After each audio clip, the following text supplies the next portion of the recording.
Would you mind if she has guy friends? But you know what? That actually pisses me off. What does she need a guy friend for? Banter. But what banter? What, you want to sleep with her? No, it's banter. Okay, banter. So that banter. Yeah. Text him. Yeah. Text him. Say I'm coming around to sleep with you. Yeah. What's he gonna say? Yeah, come no. He's gonna. Yeah. So that's not a guy friend. That's a man who's waiting for our relationship to fall so that he can get in there. Okay, but even let's say that's never going to happen. That text is never going to happen on both ends. But you don't know that. But you don't know could be that. one drink. But here's the thing: here's a problem which men again don't realize. You're in a modern world. So Most you of don't these mind young your partner having. doesn't have female friends Why out of his own accord. Yeah, out of his own Would you accord. mind if he did? Depends what she looks like. She's clapped. He can be best friends. Genuinely, it's not about looks to me, because I've seen some 10-10s go with 2 out of 10s. But here's the thing: what you men aren't realizing, women are bisexual now. Modern women, young girls, they're bisexual. So she goes out with a bunch of girls. She might be kissing a girl on the club. So what are you guys going to do? She could do that if she wants, but no. That's the mentality. No, honestly, here's the thing: what men don't realize. You guys don't realize that nowadays, because of pornography, the girls you guys are going for, I would say the average 18 to 25-year-old is bisexual now because of pornography, because of the use of pornography. But a woman don't know that until it's brought out of her by a man, usually. So then what happens is you're policing her male friendships, having no monitoring of her female friendships, not realizing those female friendships are more of a risk because it attracts more men. I get it. I do get where you're coming from. If you see a bunch of girls that are all like promiscuous with each other, going on a night out or going for dinner together, they're more of a risk than her talking to the guy that she met in high school and she's been friends with and had gone to his wedding. Yeah, but you can monitor. I think as a man, we know the way women act. Well, we believe we do. Yeah? We seem to think we know how a woman acts, how she moves, how this. So usually you just check their friends straight away. But here's the thing, a woman is more at risk when she goes out with a bunch of pretty girls than she does with a male friend of hers who she's known forever. I promise you, those girls are far more at risk. When I have female friends in Dubai that will say, oh, I want to go out, I want to meet guys tonight, so girls, do you want to come out? If I take my guy friends, it's going to cock block.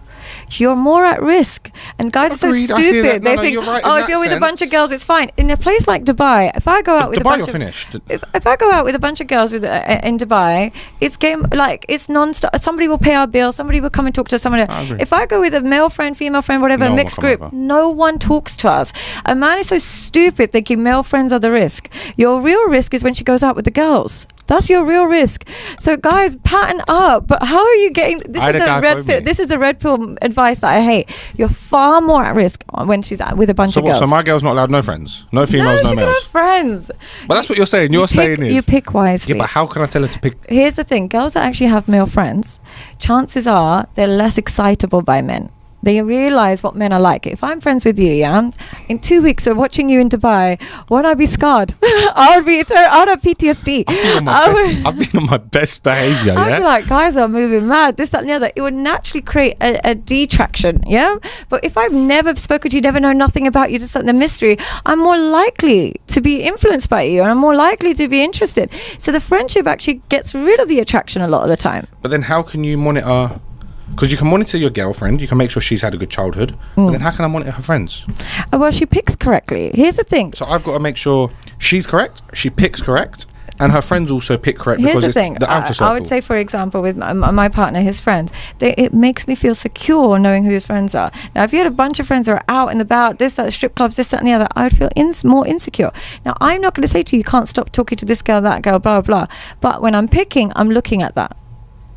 At your natural selection. I'm not thinking you can't go there, you can't do it. Like the red pill would be like, oh, you can't do this, you can't do that.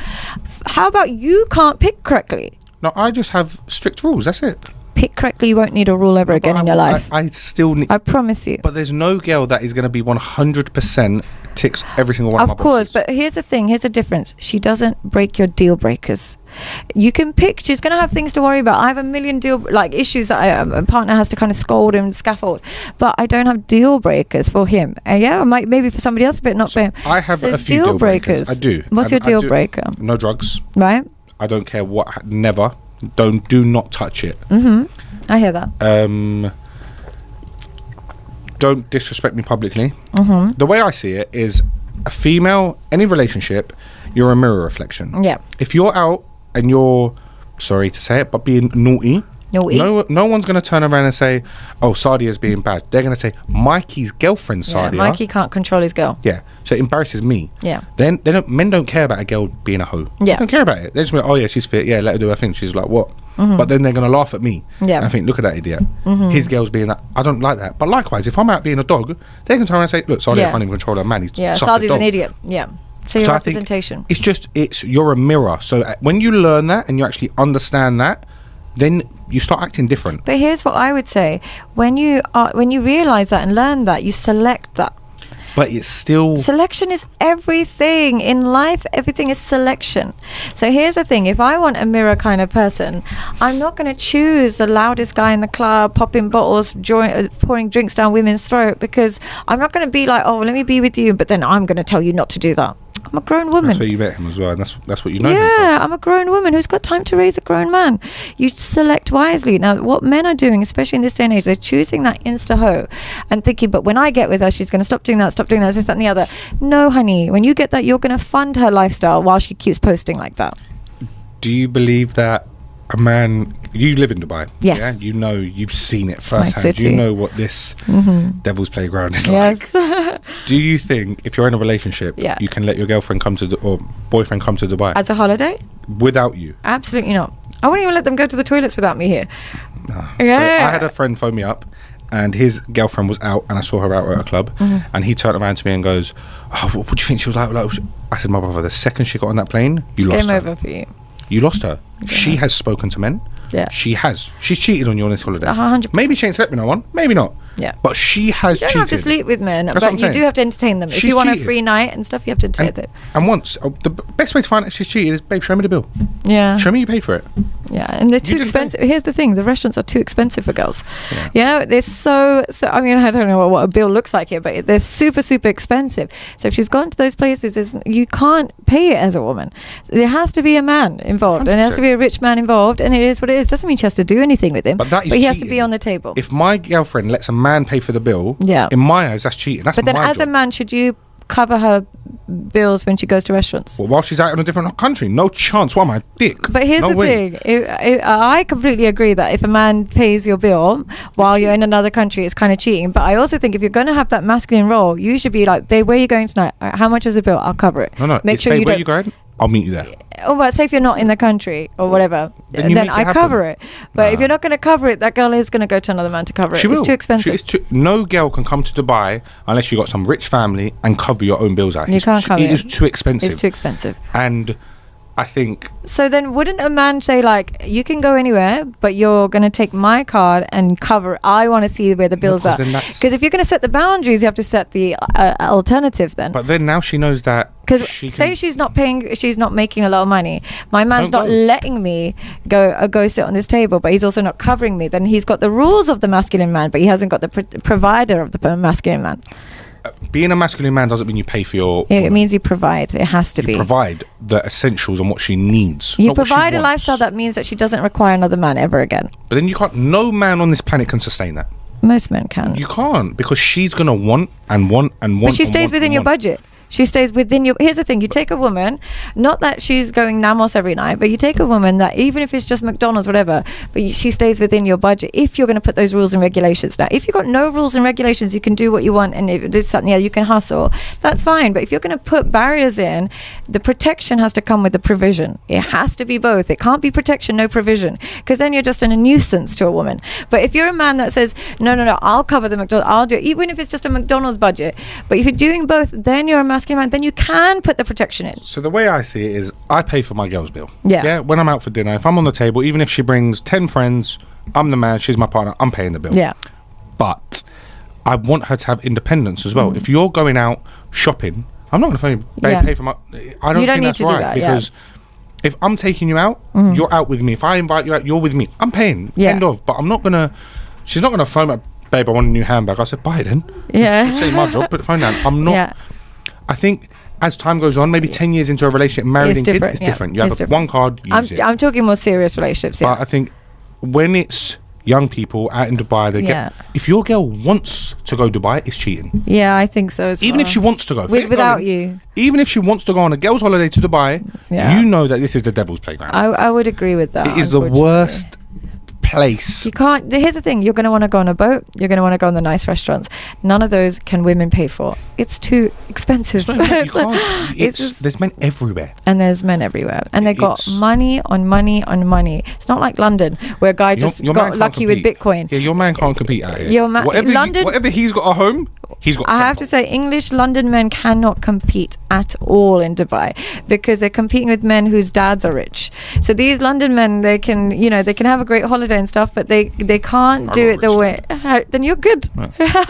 That's what I always say to girls. It's like, if you want money, you have to check what his dad does, not what he does, because these men that made it rich and made it quick rich, they do all these talks on Instagram and they're like, oh yeah, make money with me, blah blah, but they're usually risk takers, and risk takers, they lose money more than they make money sometimes. Whereas if your dad's rich, worst case scenario, you always got father-in-law and stuff like that. But when it's just a guy that's hustled and made it, that London guy, chances are his girlfriend's paying for his rent. I went to a club. I was on best behaviour as well. Went to the club. Which club was this? Avenue. Okay. And a group of guys ordered 15, I think it's called Azul. I don't know what it is. Bottles of vodka. I don't drink, so I don't know. When did you stop drinking, by the way? When I reverted, I stopped. Haven't had a sip of alcohol. That's amazing. So do you miss it or no? Okay. Do you know what it was? Just off club. I went to the club. Everyone got smashed. Yeah. I didn't drink. I was having Red Bull. Yeah.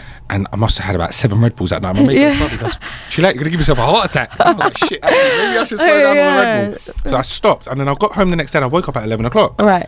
And the rest of the people text me at 5 p.m. Yeah. I was like, I've never drank, so I don't know the difference. But what is it like going from drinking to now, like, not drinking? How does life change? Do you know what it is? You see everything from a different light. Whereas I'm stood there and I'm watching everyone drunk. I feel like I'm watching from a bird's eye view. Whereas I used to be in that circle, getting drunk, being that person. Now I don't even have the urge. The other day I got home and Raheem was like, have you drunk? I was like, bro, I will never drink. You don't need to ask that question. You don't need to check up on me. That's the one thing I will never do again. Inshallah. How come? Why is that? You know what I always say, my favorite rule about being a Muslim is the fact that I can't drink alcohol because I see it as a devil's drink. It is. And it so skews your perception of everything. So I really hate it. And all the mistakes people make in life usually stem from some alcohol. So it's something I'm really grateful, but I worry about people who have to start and then give it up. Is it not difficult for you guys? No hangovers, nothing? I have no urge to drink again. That's amazing. Don't get it twisted. The only problem is, I've got a restaurant back home and I've come out to Dubai. Yeah, how is your restaurant, by the way? So well. It's doing yeah, I've never been. I need to come. Yeah, because I live in West London. I will 100%. Inshallah. I sit back and I look at everyone and I think, you lot are just like, you're spending all this money on a bottle of vodka. Yeah. You're drinking it. It ain't gonna help you. Not at all. You're not even gonna know what you're doing. Yeah. You're gonna go home. You're gonna wake up in the morning fucked with a headache, and then you're gonna say, I wish I didn't drink. I can't believe how much men spend on bottles to get girls that just come to get free drinks and leave. Guys from London bought 15 of them bottles. Yeah, they're £1,000 each. 15 grand. There was a group of Arab boys on the other table. He bought 100 bottles. Yeah, you can't compete. I love that Arab money. I have to say that Arab money. And they don't drink. They don't drink it. They won't touch a bottle. 100 bottles. They didn't drink it. Yeah. Good night, guys. So I'm going home. But no matter how much money you got, you can't compete with Arab men. To drop 100 grand in a club. But you know what? I would also say what London men can't do is they can't compete with Arab hospitality. Forget money. Their hospitality. Have you been Turkey? Yeah, you guys have got the same hospitality, and Greek, so you guys have got the same one. But it's simple things like if you sit with them, it's like, what do you want to eat? What do you want to do? How do I? They're feeders. Whereas in English culture, it's just like, can you believe you ordered an extra mashed potatoes, fucking user? Like, it's completely different. So the Arab hospitality is something that I don't think most men can ever compete with. Yeah, nice, right? Yeah, it's beautiful. It's amazing. That's like me. When I go out, I order the menu. Yeah. And my dad's always said to me, son, do not look at the price of the food. He goes, it's the one thing. But that's a Greek and Turkish thing as well. Because he goes, you're going to eat it anyway. He goes, I don't ever want my son to change what he's eating based on a price. Eat what you're eating, pay for it, and that's how it should be, though. Yeah. I'm not going to sit there and be like, I can't have that steak. It's a little bit too. No. So did your dad own the restaurant? Is that how it works? Oh, amazing. A few other businesses, opened the restaurant. Greek food or Turkish food? Opened amazing. The restaurant 3 years ago. Make sure you come down. I love Turkish over the summer. The whole summer I'll be there, inshallah. Booking you a table every weekend. Done. I'm there. Like I love Turkish food as well. 2. Stop. What's your signature dish? I'll make sure I order it. Just come down. I'll you look after me. I'll look after you. Yeah. So your dad opened that, and Dad opened the restaurant. Been by his side for the last 10 years, I'd say. Aww. Just my dad's my best friend as well. I love that. As much as he's my boss, yeah, he is my boss, and he will always be my boss forever, no matter what. He's my best friend. Is your dad a naughty boy? I'm getting naughty boy vibes from your dad. Uncle, this is I just feel like it's genetic. No, my dad is very. Your dad is in the room right now. What's your dad's name? Ali. Uncle Ali. I am pretty sure me and you need to have a session, because I'm getting the vibe that he's a charmer. I'm not going to comment. My dad always told me when you don't know what to say, no comment. So I'm just going to say no comment. I love that. I'm going to see him in the summer though, right? Yeah. He's over here now. He flew to Dubai yesterday. Oh, he did? Yeah, he's okay. come and staying. He's staying here. He's not here. Okay. No, it's not a shame. Honestly, it's not a shame. Is he naughty? No comment. Okay. Sorry, what were you saying about the alcohol and stuff? Yeah, I so digress. people just, in this country, you can't compete with them. Yeah, you can't compete. The money's a different the thing. Hospitality, the money, everything, you can't with compete me, with them. alcohol's never been an issue. And even when I've been in relationships, I try and tell my girl, drink less, or drink. If you want to drink, I can't tell you not to drink, right, but know your limit, because otherwise you're going to blame the alcohol in the morning. Yeah, you're going to be rude to me. You're going to have a talk to me. You're going to, I was drunk. Can people be faithful when they drink? No, I don't think so. What's going on, guys? Welcome to my course on masculinity, and in this course, not only will I be able to completely transform your understanding of women, but on a more personal level, you will enhance your self-esteem, self-respect, and your boundaries. The goal of this course is to take a man that has absolutely fantastic intentions, wants to find love, wants to commit, wants to have a good, healthy relationship, but is finding that he's constantly running into women who are narcissistic, who are disrespectful, who are disloyal.